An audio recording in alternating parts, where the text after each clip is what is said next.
How's it going? We are here with another great video, and today we are going to be talking about turning our completed model number one right here. We're going to turn this completed model number one into our completed drawing number one. So here you can see the model has been transformed into front, top, right, and isometric view. It has been annotated with center line, center marks, and dimensions, and our title block is completely filled out. So let's go ahead and get started with this. Obviously, we'll want to be starting with our physical model. And let me go ahead and hit isometric. And I mentioned a few different ways that you can go about loading your views into your drawing template. The way that I'm going to do it is simply by right-clicking on the model itself, creating a drawing of this part number one. Now, in this case, I'll use my drawing template that I've created previously.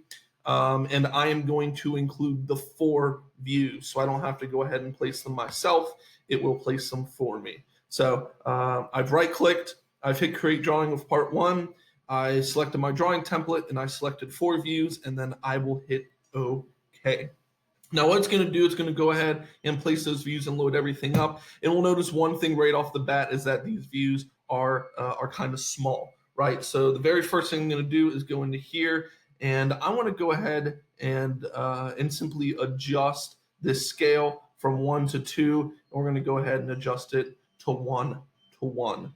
Now there is one thing you'll notice, and that is the scale labels on each one of these. So what I would like you to do is go ahead and click.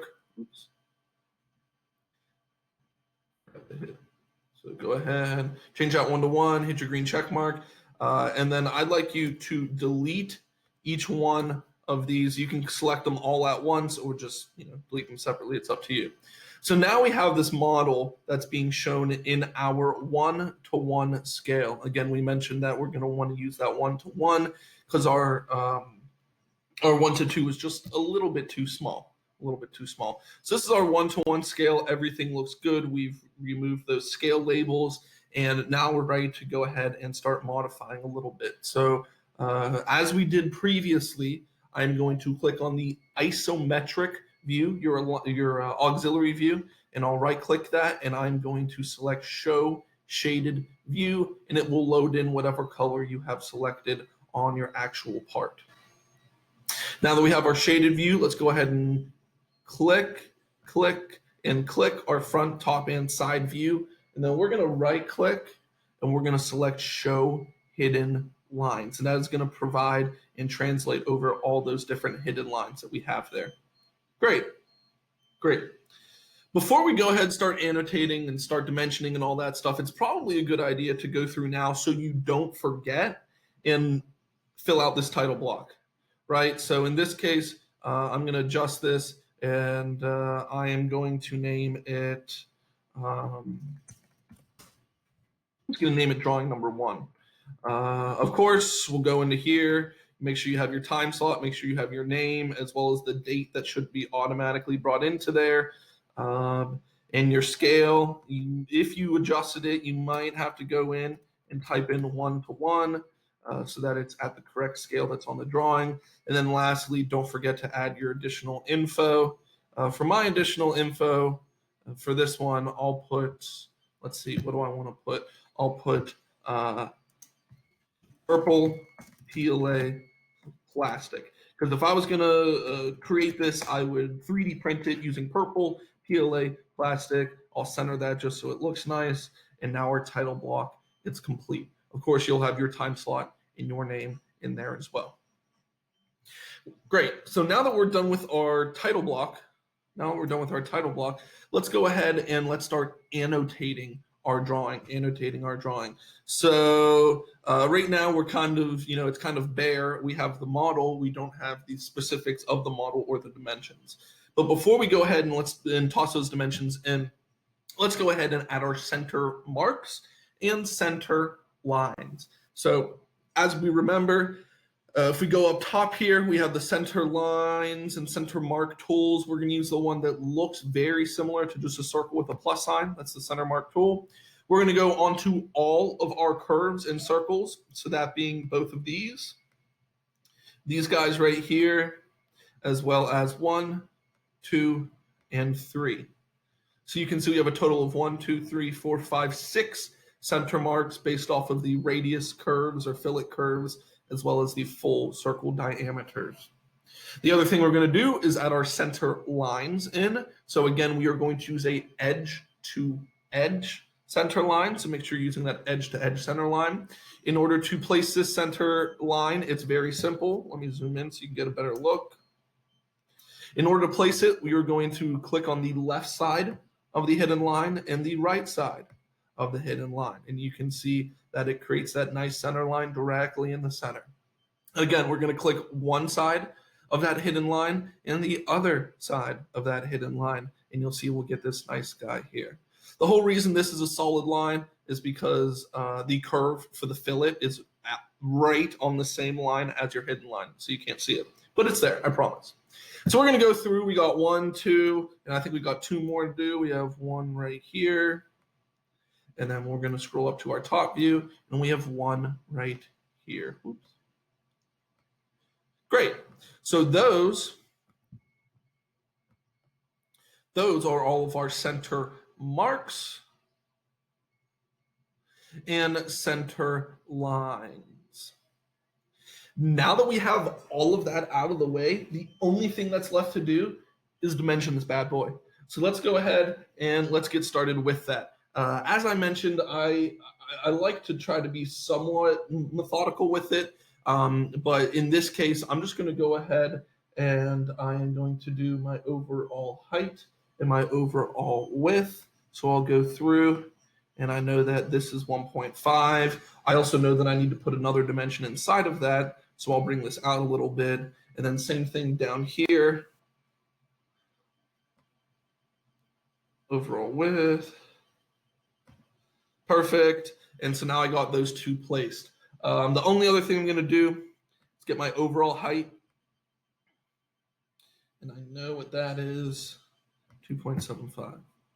Now, the way you do the rest of your dimensions is totally up to you. I'm going to go through and do all of my linear dimensions, and then I'll go through and I have just a couple of radius and diameter dimensions as well. So just watch as I go through, and I'll create the rest of these straight up linear dimensions.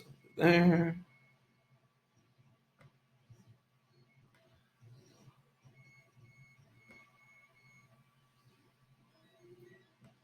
And just like creating this model, the dimensioning process can happen differently and can look somewhat differently just depending on how you go about dimensioning. I try to place the dimensions in the most methodical method as possible and just, make it as easy and simple to read and interpret as possible.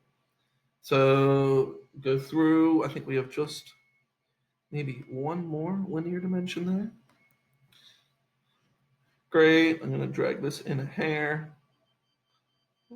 Not that far. That looks good. Great. So the only other dimensions we have to do now are our radial or diameter dimensions, and one of them is going to be placed right here. Now we are going to do a little bit of modifying with these, just as we did prior. So if I escape out of that tool once I create that little radius, and remember the importance of placing the dimension in the correct spot. If this doesn't read 1, then either your model is incorrect or your placement is incorrect. So you either have to go back to your part and adjust your part, or you have to replace your dimension.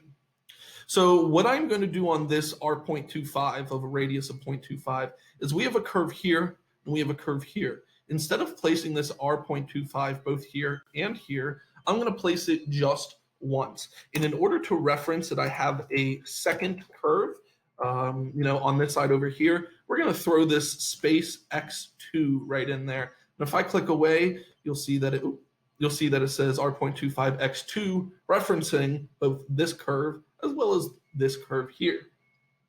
Just a few more dimensions to place in. We'll do our other x2 curve dimension, and that's this radius of 0.5. So I'll go ahead and I'll place that guy in there, and I'm going to scooch this over just a little bit. And then I should be able to go over to here, space x2. There's my x2 there. And then I have just 2 more full circle dimensions that you can reference from the drawing that I've attached. It is this 1-inch dimension, and I'll try to line these up as best as I can. And then we also have this 1/2-inch dimension, and I'll line that up just like that. Great.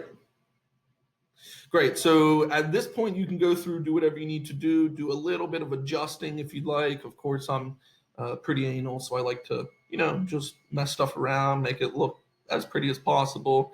And once you get this to a point that you like, make sure everything, and I mean everything, is filled out. Do one quick reference to make sure it looks just like your practice drawing that I provided to you.